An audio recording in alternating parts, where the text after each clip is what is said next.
துளாராசிக்கார அன்பர்கள் அனைவருக்கும் எனது அன்பு கலந்த வணக்கங்கள். நான் உங்கள் அஸ்ட்ரோ சின்னதுரை பிளிமிசை கூத்தூர் பெரம்பலூர் மாவட்டம். குரு வக்கரபலன் 2024. துளாராசிக்கு குரு 8ஆம் இடத்துல சஞ்சரிக்கிறார். 3ஆம் இடத்திற்கும் 6ஆம் இடத்திற்கும் உடைய குரு 8ஆம் இடத்திலே அஷ்டம குருவாக சஞ்சரிக்கிறார். 8இல் வாலி பட்டமிழந்தான்னு சொல்றாங்க இல்லையா, அந்த மாதிரி அஷ்டம குரு 8ஆம் இடத்து குருவாக சஞ்சரிக்கிறார் அடுத்த மே மாதம் வரைக்கும். ஆனால் இப்போ வக்ரகதியில் சஞ்சரிக்க போகிறார். அதாவது நிகழும் மங்களகரமான குரோதி வருடம் புரட்டாசி மாதம் 23ஆம் தேதியிலிருந்து தை மாதம் 22ஆம் தேதி வரை, அதாவது அக்டோபர் மாதம் 9ஆம் தேதியிலிருந்து பிப்ரவரி மாதம் 4ஆம் தேதி 2025 வரை 4 மாதம் வக்ரகதியில் சஞ்சரிக்க போகிறார். இந்த அஷ்டம குரு வக்கரகதியிலே சஞ்சரிக்கும் பொழுது ஏற்படக்கூடிய மாற்றங்கள் என்ன, மாறுபட்ட பலன்கள் ஏற்படும் இல்லையா வக்கரம் அடையும் பொழுது கிரகம். ஆக எப்படிப்பட்ட பலன்கள் மாறும் இந்த காலங்களில் துளாராசிக்காரர்களுக்கு என்பதை பற்றி இந்த காணொலியிலே பார்ப்போம். இது போன்ற தொடர்ந்து ஜோதிட தகவல்களை பெறவும் தமிழ் மாத ராசி பலன்களை தெரிந்து கொள்ளவும் நமது சேனல் அஸ்ட்ரோ சின்னதுரையை சப்ஸ்கிரைப் செய்து கொள்ளுங்கள், லைக் பண்ணுங்க, நண்பர்களுக்கு ஷேர் பண்ணுங்க.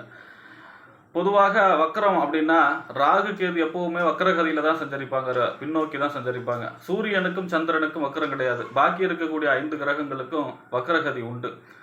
வக்கரம் அப்படின்னா சூரியனுடைய கதிர்வீச்சிலிருந்து விடுபட்டு நிற்கக்கூடிய காலம்தான் வக்கர காலம் என்று சொல்லப்படுகிறது. அதாவது உச்சமான கிரகம் வக்கரம் அடைஞ்சா அது நீச்சமான பலன்களை தரும், மாறுபட்ட பலன்களை தரும். அதுவே நீச்சமடைந்த கிரகம் வக்கரமான உச்சமான பலன்களை தரும், மாத்தி யோசி அப்படின்னு சொல்லுவாங்கல்ல, அந்த மாதிரியான மாறுபட்ட பலன்களை தரக்கூடிய அமைப்பு தான் இந்த வக்கர காலம். பாவ கிரகம் வக்கரமான நன்மைம்பாங்க. ஏன்னா சுப கிரகம் வக்கரமான பெருசா நன்மை இருக்காது. ஏன் அப்படின்னா வக்கரம் அப்படிங்கிறது தன்னுடைய காரகத்துவ பலன்களை குறைத்து ஆதிபத்திய பலன்களை அதிகமாக செய்யும். ஆதிபத்தியம்னா அவர் எந்தெந்த வீட்டுக்கு அதிபதி லக்னத்துக்கு, அதே போல் அவர் எந்த வீட்டில் இருக்கார் இந்த பலன்களை அதிகமாகவும் தன்னுடைய காரகத்துவ பலன்கள் இருக்கு இல்லையா. இப்போ குரு என்னென்ன காரகத்துவம் வைக்கிறார்? குரு தான் பொன் பொருள் கௌரவம் அந்தஸ்து தனக்காரகன் புத்திரக்காரகன், இந்த மாதிரியான சுபகாரியங்களை நடத்தி கொடுப்பவர். இந்த மாதிரியான சுப காரகத்துவங்கள் அனைத்தும் பொருந்தும் குருவுக்கு.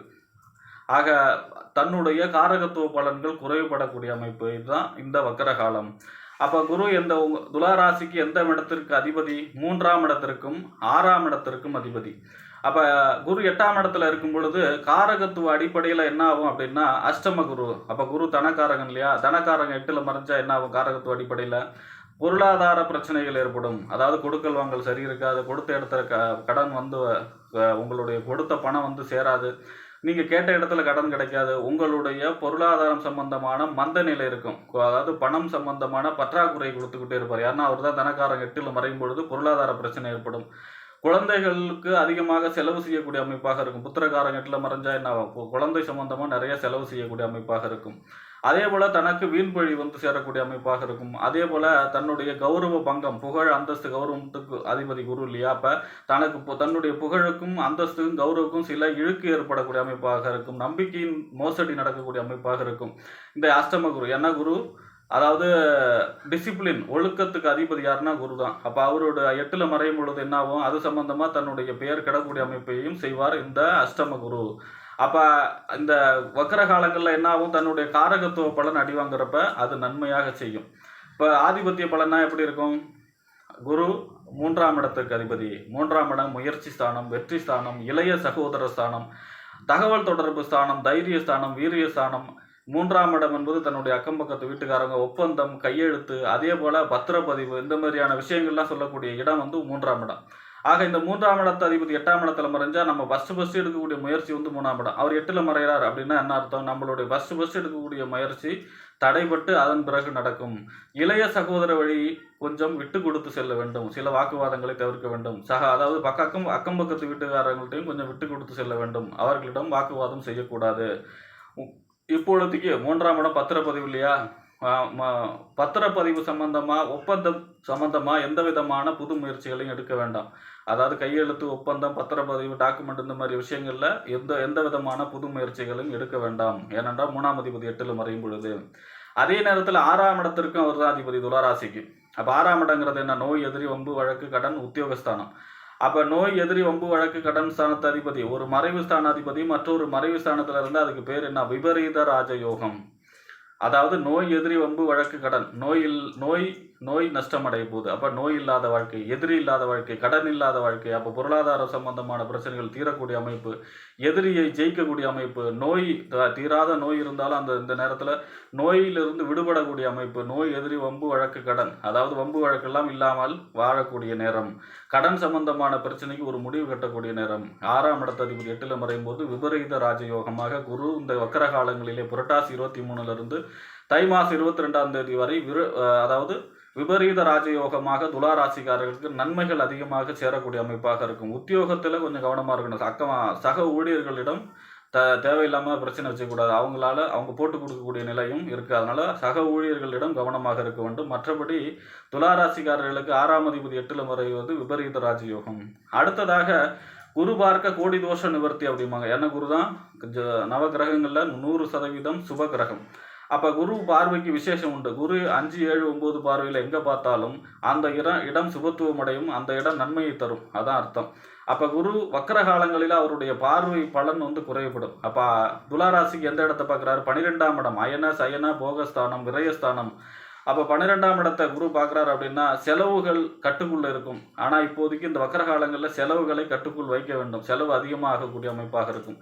ஏற்கனவே அங்கே 12ல் கேது இருக்கும் பொழுது கொஞ்சம் நிறைய அலைச்சலை கொடுக்கக்கூடிய அமைப்பில் இருக்கும். ஆனாலும் குரு பார்க்கும்போது சுபத்துவம் அடைஞ்சு நன்மைகள் நடைபெறக்கூடிய அமைப்பாக இருக்கும். ஆனால் இப்போ வக்கர காலங்களில் என்ன ஆகும்? ஒரு விஷயத்துக்காக நிறைய அலையக்கூடிய அமைப்பு, தூக்கம் கிடக்கூடிய அமைப்பு, தூக்கம் இல்லாமல் அமைப்பு, இதெல்லாமே கொடுக்கக்கூடிய அமைப்பாக இருக்கும்.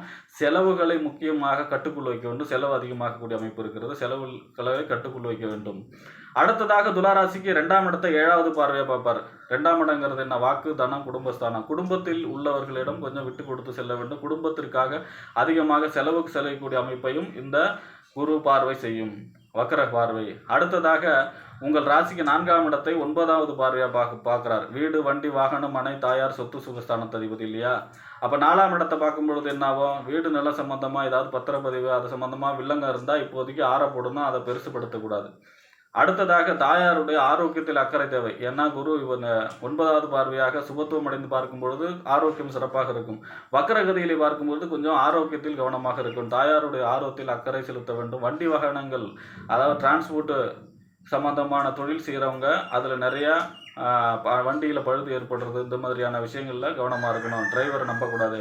அதே போல் இந்த உங்கள் ராசிக்கு 12, 2, 4ஆம் இடத்தை பார்வை பலன் குறைவுபடுவதால் இந்த இடங்கள் சுபத்துவம் அடைந்து வலுவாக இருந்தது. இப்பொழுது அதனுடைய பார்வை பலன் குறைவுபடும்.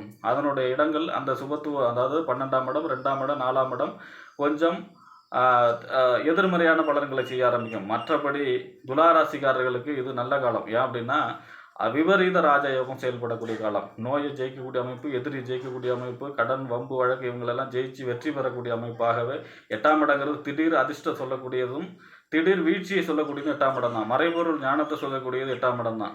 அப்போ எதிர்பாராத தனலாபம், எதிர்பாராத நன்மைகள், எதிர்பாராத அதிர்ஷ்டங்களை தரக்கூடிய அமைப்பும் இந்த குரு வக்கர காலங்கள் புரட்டாசி மாதம் 23லிருந்து தை மாதம் 22ஆம் தேதி வரை துளாராசிக்காரர்களுக்கு நடக்கப் போகிறது என்று கூறி விடைபெறுகிறேன். நன்றி, வணக்கம்.